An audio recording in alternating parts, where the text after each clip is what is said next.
अस्सलाम वालेकुम dear student. आज हम पढ़ेंगे फेजेस ऑफ रिस्पायरेशन के बारे में या फिर फेजेस ऑफ ब्रीदिंग के बारे में। जैसे कि हमने प्रीवियस लेक्चर में पढ़ा ब्रीदिंग के बारे में, वेंटिलेशन के बारे में, रिस्पायरेशन के बारे में।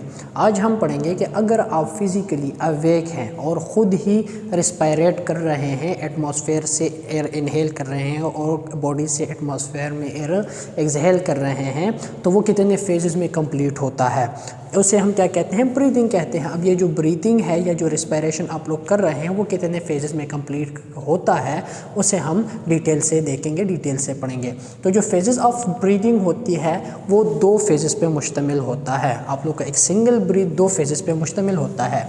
एक को हम कहते हैं इंस्पायरेशन और एक को हम क्या कहते हैं, एक्सपायरेशन कहते हैं। इंस्पायरेशन कौन सा फेज़ होता है, इस डायग्राम में आप लोग देखें तो एक बॉडी है। जब भी बॉडी या फिर आप लोग एटमॉस्फेयर से, जब भी आप लोग एटमॉस्फेयर से ऑक्सीजन को या फिर एयर को, हम ऑक्सीजन क्यों कहते हैं कि जो हमारी मेन जो नेसेसरी गैस है जिसके लिए रिस्पायरेशन हो रही है वो क्या चीज़ है, ऑक्सीजन है। तो हम हर एक प्रोसेस में क्या कहते हैं, ऑक्सीजन को डिस्कस करते हैं, एयर को डिस्कस नहीं करते। आल्दो हम एयर एटमॉस्फेयर से क्या करते हैं, अंदर बॉडी में लेते हैं। तो इंस्पायरेशन कौन सा फेज़ होता है ब्रीदिंग का, जिसमें कोई भी बंदा एटमॉस्फेयर से ऑक्सीजन को क्या कर ले, इनहेल कर ले, अंदर ले ले बॉडी के अंदर, लंग्स के अंदर। तो इस प्रोसेस को हम क्या कहते हैं, इस फेज़ को हम क्या कहते हैं, इंस्पायरेशन कहते हैं। तो इंस्पायरेशन में क्या होता है कि आप ऑक्सीजन को इनहेल कर लेते हैं। और एक्सपायरेशन कौन सा फेज़ होता है, एक्सपायरेशन वो फेज़ होता है जिसमें कोई भी बंदा कार्बन डाइऑक्साइड को, जिसमें कोई भी बंदा कार्बन डाइऑक्साइड को बॉडी से निकाल ले और एटमॉस्फेयर में एक्सहेल कर ले। इस प्रोसेस को हम क्या कहते हैं, एक्सपायरेशन कहते हैं। अब ये जो इंस्पायरेशन होता है इसे हम इनहेलेशन भी कहते हैं, इसे हम इनहेलेशन भी कहते हैं। और जो एक्सपायरेशन होता है इसे हम एक्सहेलेशन भी कहते हैं। तो इंस्पायरेशन को हम इनहेलेशन भी कहते हैं। कंफ्यूज नहीं होना कि what is inhalation, what is inspiration, ये दोनों एक ही चीज़ें हैं। और एक्सपायरेशन को हम एक्सहेलेशन भी कहते हैं। इंस्पायरेशन में होता क्या है कि इसमें हम ऑक्सीजन को क्या कर लेते हैं, इनहेल कर लेते हैं। और एक्सपायरेशन में क्या होता है कि इसमें हम कार्बन डाइऑक्साइड को क्या कर लेते हैं, एक्सहेल कर लेते हैं। अब ये जो इंस्पायरेशन होता है या फिर एक्सपायरेशन होता है, अल्लाह ताला ने ऐसी तक़सीम बनाई है कि इंस्पायरेशन का टाइम कम रखा है लेकिन उसका जो पावर होता है वो ज़्यादा रखा होता है। और आप लोग का जो एक्सपायरेशन होता है वो ज़्यादा टाइम के लिए रखा होता है। मतलब ये है कि अगर आप लोग इसके रेशो को देखें तो इंस्पायरेशन 1 और जो एक्सपायरेशन होता है वो 2, इंस्पायरेशन 1 एक्सपायरेशन 2। इसका मतलब क्या है कि 1:2। अगर इंस्पायरेशन 2 सेकंड के लिए हो रहा है तो एक्सपायरेशन कितने सेकंड के लिए होगा, 4 सेकंड के लिए होगा, डबल होगा। अब अल्लाह ताला ने ये निज़ाम क्यों बनाया है, ऐसे क्यों किया है, इसके बहुत सी रीज़न है। ये ऐसे होता क्यों है वो हम डिटेल से पढ़ेंगे जब हम एक्सचेंज ऑफ रिस्पायरेटरी गैसेस पढ़ेंगे, ट्रांसपोर्ट ऑफ रिस्पायरेटरी गैसेस पढ़ेंगे या फिर रेगुलेशन ऑफ रिस्पायरेशन पढ़ेंगे। तो उसमें मैं आप लोगों को इनकी जो वजूहात हैं वो पॉइंट आउट करूँगा कि इस वजह से एक्सपायरेशन प्रोलॉन्ग हो रहा था और इस वजह से इंस्पायरेशन शॉर्ट हो रहा था। लेकिन अल्लाह ताला ने ऐसे क्यों किया है, तो आप लोग इस डायग्राम में देखें कि इंस्पायरेशन के वक्त हम क्या ले रहे हैं, हम ऑक्सीजन ले रहे हैं। अब ऑक्सीजन हमारे लिए ज़रूरत है, ये ज़रूरत की चीज़ है, ये हमें मिलती है और इससे हमें कोई नुकसान नहीं होता। लेकिन जो कार्बन डाइऑक्साइड होता है, ये एक वेस्ट प्रोडक्ट है, ये एसिड है। ये क्या है, ये एसिड है। अब अगर बॉडी में ये एकमुलेट होता जाता है, अगर बॉडी में ये एकमुलेट होता जाता है तो ये क्या करेगी, ये एसिडिटी प्रोवाइड करेगी हमारी बॉडी को। और जब हमारी बॉडी में एसिडिटी होगी तो सारे सेल के जो एंजाइम होंगे वो काम करना बंद कर देंगे। और जब एंजाइम काम नहीं करेंगे तो मेटाबॉलिज्म स्टॉप हो जाएगी और मरने का ख़तरा हो सकता है। तो इसीलिए अल्लाह ताला ने क्या किया है कि एक्सपायरेशन को ज़्यादा टाइम के लिए रखा है ताकि आप लोगों की बॉडी से कार्बन डाइऑक्साइड ज़्यादा से ज़्यादा निकल जाए। जब वो ज़्यादा से ज़्यादा निकलेगा तो आप लोगों की बॉडी में कार्बन डाइऑक्साइड कम एकमुलेट होगा। जब आप लोगों की बॉडी में कार्बन डाइऑक्साइड कम एकमुलेट होगा तो आप लोगों की बॉडी में एसिडिटी नहीं होगी। जब एसिडिटी नहीं होगी तो आप लोगों का फिजियोलॉजिकल फंक्शन नॉर्मली बरकरार होगा। तो अल्लाह ताला ने क्या किया है कि फेजेस ऑफ रिस्पायरेशन में इंस्पायरेशन को कम टाइम के लिए लेकिन पावरफुल रखा होता है और एक्सपायरेशन को लॉन्ग टाइम के लिए रखा होता है ताकि आपकी बॉडी से मैक्सिमम अमाउंट में कार्बन डाइऑक्साइड निकल जाए। अब सेकंड बात यह है कि जो इंस्पायरेशन होता है वो क्या होता है, वो एक एक्टिव फेज़ होता है। वो क्या होता है, वो एक्टिव फेज़ होता है। और जो एक्सपायरेशन होता है वो पैसिव फेज़ होता है। एक्सपायरेशन पैसिव फेज़ होता है, इंस्पायरेशन एक्टिव फेज़ होता है। एक्टिव और पैसिव का मतलब क्या है कि इंस्पायरेशन में एनर्जी रिलीज़ होगी, एनर्जी आप लोग यील्ड करेंगे, एनर्जी इस्तेमाल करेंगे। और एक्सपायरेशन में क्या होता है कि आप लोगों को कोई एनर्जी लगाने की ज़रूरत नहीं, कोई एनर्जी इस्तेमाल नहीं करते।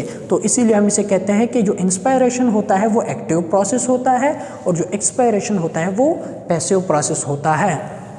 अब ये जो इंस्पायरेशन होते हैं इसमें हम एनर्जी कैसे इस्तेमाल करते हैं। कोई भी बंदा है वो जब एटमॉस्फेयर से ऑक्सीजन इनहेल करता है या एयर इनहेल करता है तो वो क्या करता है, अपने मसल यूज़ करता है, अपने रेस्पिरेटरी मसल यूज़ करता है। जब आप लोग मसल यूज़ करते हैं तभी आप लोग एटमॉस्फेयर से क्या करते हैं, एयर को इनहेल करते हैं, तभी इंस्पायरेशन होती है। और जो एक्सपायरेशन होती है उसके लिए आप लोगों को कोई मसल यूज़ करने की ज़रूरत नहीं होती। जस्ट आप लोगों ने जो इंस्पायरेशन के वक्त मसल यूज़ किए होते हैं वो रिलैक्स हो जाते हैं, वो आम कंडीशन में आ जाते हैं, रिलैक्स कंडीशन में जो पहले थे। तो आप लोग की जो एक्सपायरेशन होती है वो हो जाती है जस्ट इंस्पायरेटरी मसल के रिलैक्स होने के वजह से। तो इसीलिए हम इसे क्या कहते हैं कि ये एक पैसिव प्रोसेस है।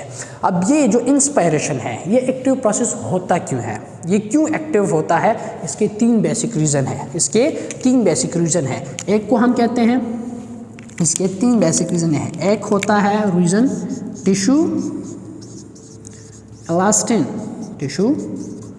इलास्टिन, एक होता है टिश्यू रेजिस्टेंस, एक होता है टिश्यू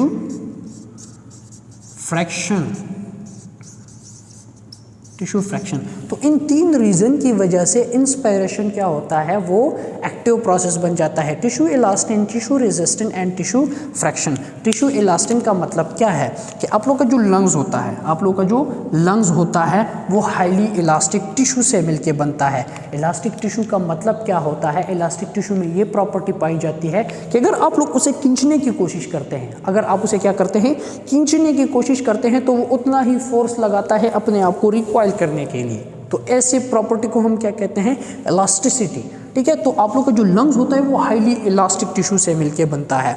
अब आप लोग इंस्पायरेशन में कर क्या रहे हैं, इंस्पायरेशन में आप लोग एटमॉस्फेयर से एयर को इनहेल कर रहे हैं, एयर को क्या कर रहे हैं, अंदर ले रहे हैं आप लोग के लंग्स में। अब लंग्स के टिश्यू क्या है, इलास्टिक है, तो आप लोग ड्यूरिंग इंस्पायरेशन उसे इन्फ्लेट करने की कोशिश कर रहे हैं। तो जब वो इन्फ्लेट होगा तो उतना ही वो क्या करेगा, अपने आप को अपोजिट फोर्स लगाएगा और उतना ही वो क्या करेगा, रिकॉइल करने की कोशिश करेगी। जब आप लोग के लंग्स रिकॉइल करने की कोशिश करती है और आप उसे क्या करते हैं, एक्सपेंड करने की कोशिश करते हैं, तो अपोजिट फोर्सेस लगते हैं। क्या लगते हैं, अपोजिट फोर्सेस लगते हैं। तो अपोजिट फोर्सेस में आप लोग को क्या करेंगे, बाहर खींचने के लिए फोर्स लगाएंगे, एनर्जी लगाएंगे, और वो एनर्जी लगाते हैं आप लोग मसल्स की वजह से। आप लोग मसल यूज़ करते हैं और आप लोग अपने लंग्स को क्या करते हैं, ड्यूरिंग इंस्पायरेशन बाहर की तरफ खींचते हैं। दैट्स वाई आप लोग एनर्जी रिलीज़ करते हैं, एनर्जी इस्तेमाल करते हैं। तो आप लोगों को जो इंस्पायरेशन होता है वो एक्टिव बन जाता है। सेकंड, टिश्यू रेजिस्टेंस क्या है कि आप लोग के जितने भी ये ब्रोंक्यूल्स होते हैं, इस डायग्राम में अगर आप लोग देखें तो ये क्या है, मेन ब्रोंकस होता है, फिर ये डिवाइड हो जाता है ब्रोंक्यूल्स में, और फिर ये रिस्पायरेटरी ब्रोंक्यूल्स में स्मॉल होते जाते हैं और मस्कुलर होते जाते हैं। पहले ये क्या होते हैं, कार्टिलेजिनस होते हैं, लेकिन जैसे ही एंड में ये जाते हैं स्मॉल होते जाते हैं, बहुत ही स्मॉल, और मोर मस्कुलर होते जाते हैं। अब मस्कुलर में क्या प्रॉपर्टी होती है कि वो कॉन्स्ट्रक्ट रहते हैं, और ये स्मॉल होते जाते हैं तो इसमें रेजिस्टेंस बढ़ती है। अल्विलाई एंड में जाता, अल्विलाई एंड में होता है जहाँ पे गैसियस एक्सचेंज होता है, ऑक्सीजन का एक्सचेंज और कार्बन डाइऑक्साइड का एक्सचेंज होता है। अब एयर ने जाना होता है यहाँ से लेके यहाँ तक ड्यूरिंग इंस्पायरेशन। अब जब ड्यूरिंग इंस्पायरेशन आपने एयर को यहाँ से यहाँ तक लेके जाएंगे, इस बलून तक लेके जाएंगे, तो इसके लिए बहुत सारा रास्ता है और बहुत सारे रास्ते में क्या है, बहुत सारा रेजिस्टेंस पड़ा है। अब जब उस रेजिस्टेंस को आप लोग ख़त्म करेंगे, इसे ओपन करेंगे, अपने एयर को, अपने एयरवे को, अपने रास्ते को ओपन करते हैं ड्यूरिंग इंस्पायरेशन ताकि ईजिली एयर अंदर आ जाए, तो आप लोग क्या करेंगे, इस रेजिस्टेंस को ख़त्म करने की कोशिश करेंगे। जब आप इसी रेजिस्टेंस को ख़त्म करने की कोशिश करेंगे, इसे खोलेंगे, तो आप लोग क्या करनी होगी, एनर्जी यूज़ करनी होगी। तो जब आप एनर्जी यूज़ करते हैं तभी ये रास्ते खुल जाते हैं, रेजिस्टेंस ख़त्म हो जाती है और एटमॉस्फेयर से ऑक्सीजन या एयर अंदर आ जाता है अलविलाई में। दैट्स वाई सेकंड रीज़न की वजह से, टिश्यू रेजिस्टेंस की वजह से इंस्पायरेशन क्या होता है, एक्टिव प्रोसेस बन जाता है। थर्ड होता है टिश्यू फ्रैक्शन। टिश्यू फ्रैक्शन किस वजह से होता है कि आप लोगों का क्या है, ये लंग्स है, ये क्या है, लंग्स है। लंग्स के बाहर क्या होता है, एक कवरिंग लेयर होती है, उस कवरिंग लेयर को हम क्या कहते हैं, प्लूरा कहते हैं। मैं यहाँ से सिर्फ हाफ प्लूरा बना देता हूँ, अदरवाइज ये प्लूरा पूरे लंग्स को कवर करती है। अब यहाँ पे क्या है, लंग्स है अंदर, फिर प्लूरल मेम्ब्रेन्स होती है। प्लूरल मेम्ब्रेन्स के बाहर क्या होता है, प्लूरल मेम्ब्रेन्स के बाहर होते हैं थोरैसिक वॉल। क्या होता है, थोरैसिक वॉल। थोरैसिक वॉल में क्या होता है, अब रिब्स होते हैं, ये सारे के सारे रिब्स हैं, और रिब्स के बीच क्या होता है, मसल्स होते हैं, इंटरकोस्टल मसल्स होते हैं। अब ये जो प्लूरा होता है, ये इनसाइडली एक मेम्ब्रेन पे डिवाइड होती है और आउटसाइडली दूसरी मेम्ब्रेन होती है। मतलब एक प्लूरा दो मेम्ब्रेन पे मुश्तमिल होती है, दो लेयर पे। एक को हम कहते हैं विज़रल प्लूरा, एक को हम क्या कहते हैं, विज़रल प्लूरा, और आउटर वाले को हम कहते हैं पैराइटल प्लूरा। अब ये जो विज़रल प्लूरा होती है, ये क्लोजली अटैच होती है आप लोग के लंग्स के साथ। ये किसके साथ अटैच होती है, लंग्स के साथ क्लोजली टाइटली बाउंड होती है। और जो पैराइटल प्लूरा होता है वो आप लोग के थोरैसिक वॉल के साथ टाइटली क्या होता है, बाउंड होती है।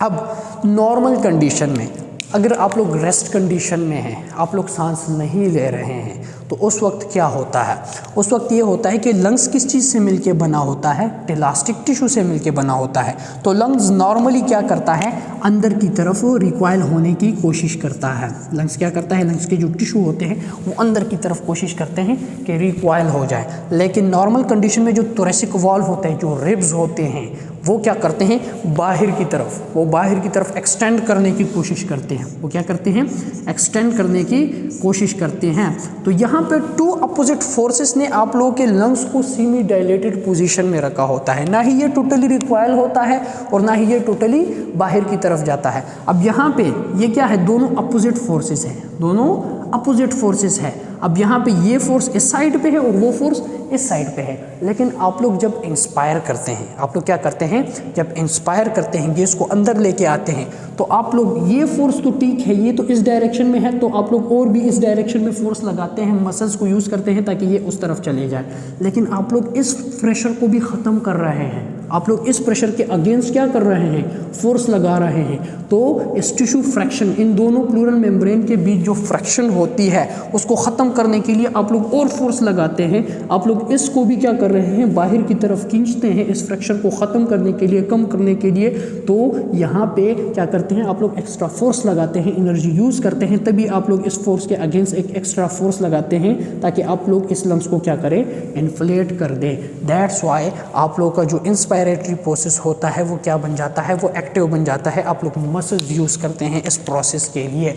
तो तीन रीज़न हमने पढ़ लिए कि जो इंस्पायरेटरी फेज़ होता है ड्यूरिंग ब्रीदिंग, वो नॉर्मल क्वाइट कंडीशन में भी, अगर आप लोग आराम से बैठे हैं, कोई स्ट्रेस नहीं है, कोई एक्टिविटी नहीं है, उस वक्त भी इंस्पायरेटरी प्रोसेस क्या होता है, बहुत ही एक्टिव होता है। लेकिन जो एक्सपायरेटरी प्रोसेस होता है वो एक्टिव नहीं होता, वो एक्टिव नहीं होता। अब एक सेकंड कंडीशन आती है जिसे हम कहते हैं फोर्सफुल ब्रीदिंग, जिसे हम क्या कहते हैं, फोर्सफुल ब्रीदिंग। फॉर एग्जांपल आप लोग एक्सरसाइज कर रहे हैं, भाग दौड़ रहे हैं, या फिर आप लोग पे स्ट्रेस आ गया है, टेंशन में है, तो उस वक्त क्या होता है कि आप लोग की जो सांस होती है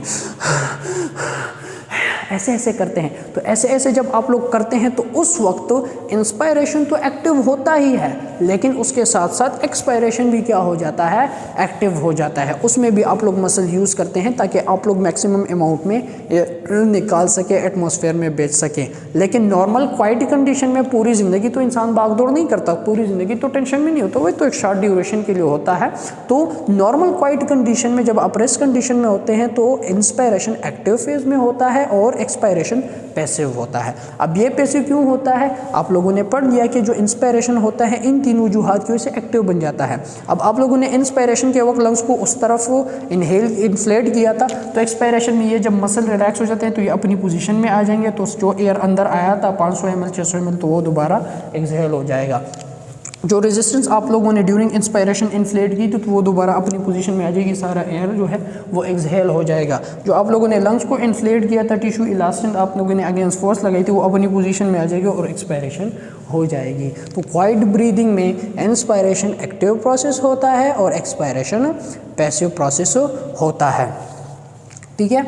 अब जब ये फेजेस होते हैं, एक इंस्पायरेशन एक एक्सपायरेशन, अब एक इनहेलेशन इंस्पायरेशन एक एक्सपायरेशन, ये दोनों कंबाइन होकर क्या बना लेते हैं, सिंगल रिस्पायरेशन।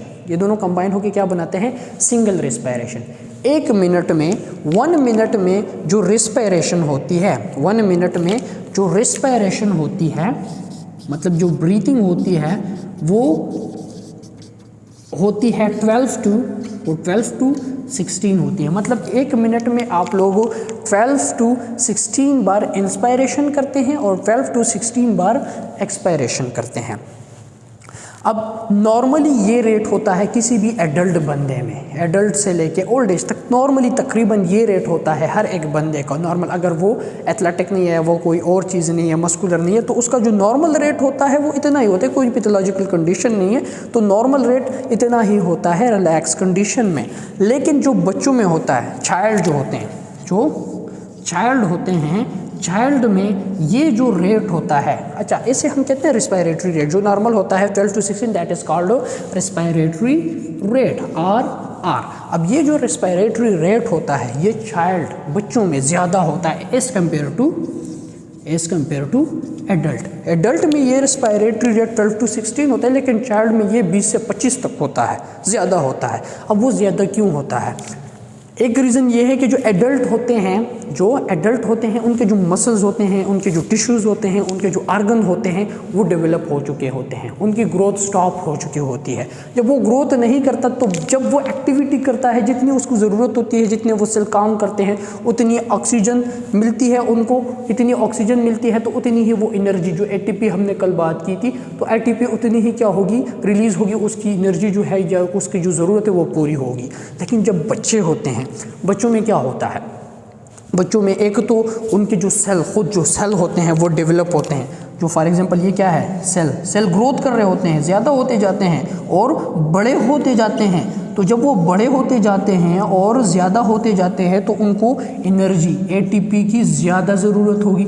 जितनी ATP की ज़्यादा ज़रूरत होगी उतना ही ऑक्सीजन ज़्यादा आएगा, उतना ही कार्बन डाइऑक्साइड ज़्यादा प्रोड्यूस होगा। तो जितना ज़्यादा ऑक्सीजन आप लोग लेंगे तो क्या करेंगे, सांस ज़्यादा लेंगे ताकि ज़्यादा से ज़्यादा ऑक्सीजन इनहेल कर सकें, और उतना ही ज़्यादा कार्बन डाइऑक्साइड प्रोड्यूस होता है। जितना ज़्यादा कार्बन डाइऑक्साइड प्रोड्यूस होगा तो आप लोग क्या करेंगे, एक्सपायरेशन भी ज़्यादा करेंगे। तो चिल्ड बच्चों में ग्रोथ होती है, मेटाबॉलिज्म होती है, फास्ट होती है, बीएमआर उनका फास्ट होता है, ग्रोथ उनका ज़्यादा होता है एज़ कम्पेयर टू एडल्ट। तो उसके लिए एनर्जी की ज़्यादा ज़रूरत होती है, ज़्यादा एनर्जी के लिए ज़्यादा ऑक्सीजन आना चाहिए, ज़्यादा ऑक्सीजन जब आता है उतना ही ज़्यादा कार्बन डाइऑक्साइड प्रोड्यूस होता है। तो दोनों सूरत हाल में आप लोग क्या करते हैं, ज़्यादा सांस लेने की कोशिश करते हैं। तो बच्चों में फिर ये जो रेट होता है ये बहुत ही ज़्यादा हाई होता है as compare to adult. Clear है, समझ आ गई है। तो ये जो लेक्चर था ये था फेजेस ऑफ रिस्पायरेशन में या फेजेस ऑफ ब्रीदिंग पे, कि ब्रीदिंग कितने फेजेस पर मुश्तमिल होते हैं और उनके क्या क्या पॉइंट्स थे। होपफुली इस लेक्चर के आप लोगों को समझ आ गई होगी। Thank you so much.